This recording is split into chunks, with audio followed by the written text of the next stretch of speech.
నమస్తే అండి. నమస్తే. ఏం పేరేనా? నా పేరు మోహన్. మోహన్ గారు. మీరు వెబ్‌సైట్ తీసుకున్నారు గదా! హ్మ్. మీకు ఇది ఏ విధంగా ఎవరిచ్చారు మీకిది? నాకు అన్న ఇచ్చిండు. నమస్తే సార్. నమస్తే. మీ పేరు? మనోజ్. మనోజ్ గారు. ఎక్కడండి మీది? బిస్నూర్ బిస్నూరు. ఇప్పుడు ఈ మోహన్ గారిది ఎక్కడ?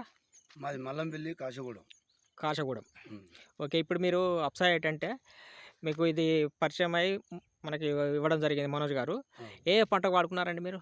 మా తమ్ముడు తీసుకొచ్చిండు, వరికి వాడిండు. ఓకే. అది ఎక్సలెంట్‌గా రిజల్ట్ రావటంలా నేను మిర్చి తోటకు వాడదామని తెప్పించుకున్నా. ఓకే. అంటే ఇప్పుడు మీరొచ్చేసి మిర్చి మట్టుకే వాడారు. వేరే పంటల్లో మిర్చి వాడలేదు. వరకే వాడినా. ఇదే ఫస్ట్ టైం. ఓకే. మిర్చి వరకే వాడినా. హుహు. ఒకసారి మరి మిర్చిలో అంటే దీన్ని వాడడం వల్ల ఏం బెనిఫిట్ అన్నట్టు మీకేం తేడా కనబడుతుందంటారు? ఈ తోట నేను నిన్న ఇప్పుడు నా తోట వేసి దాదాపున 40 రోజులు, 50 రోజులు అయితుంది. ఓకే. చెట్టు లేవలే, హ్మ్. మంచిగా నీట్‌గా లేకుండే. హ్మ్.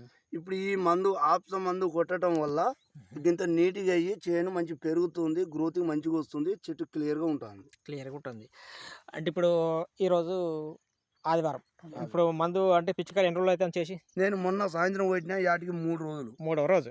ఓకే. ఇప్పుడు ఇది ఎన్ని ఎకరాలండి మిర్చి? నేను ఎకరం 10 గుంటలు ఉంటుంది. ఎకరం 10 గుంటలు ఉంటది. హ్మ్. ఓకే. మీరు ఇందాక చెప్పారు అంటే ఏదో కొంత లెవెలింగ్ చేసినామన్నారు ఇది భూమి. ఇది కొత్త అచ్చు నాది. 3 మళ్ళు ఉంటే కొత్త అచ్చుకు దిగదోలి, సాగదోలి మంచి సాగు చేసి చిలక చేసిన. అంటే మట్టిని మొత్తం సారవంతం చేయడం లెవెలింగ్ చేయడానికి ఇందులో ఉన్న పోషకాలు లేవని లేకుండా భావిస్తారు. అయిపోయింది. లేకుండా భావిస్తారు. ఈ మందు కొట్టడంలో ఇప్పుడు తోట అన్నది క్లియర్‌గా వస్తుంది. క్లియర్‌గా వస్తుంది. హ్మ్. ఓకే అండి. ఇప్పుడు ఇదైతే మీకు సాటిస్ఫై అయినా నమ్మకమేనా? ఇది 100% నమ్మకం ఇది. 100% నమ్మకం. ఇది. ఓకే. ఇప్పుడు ఈ మిర్చి కాకుండా ఇంకా మీరు ఇంకేమైనా సాగు చేస్తారు? నేను 5 ఎకరాలు వరి చేస్తా, 4 ఎకరాలు పత్తి చేయను, ఎకరం 10 గుంటలు ఇది తోట. తోట.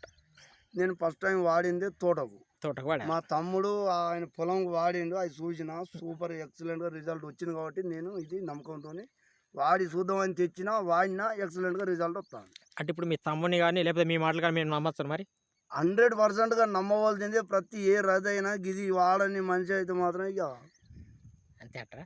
ఇది 100% ఇది. ఓకే అండి. అడుగు పిండి వేసుకున్నారండి మీరు? అడుగు పిండిలు వేయచ్చు, వేసిన నేను. వేసారా? అడుగు పిండిలో కలిపేసిన, మళ్ళీ స్ప్రే కూడా సాగు చేసిన. 20 ml ప్రకారంగా వేసుకుంటూ వచ్చిన. సరే సరే సరే మంచిదండి. ఓకే.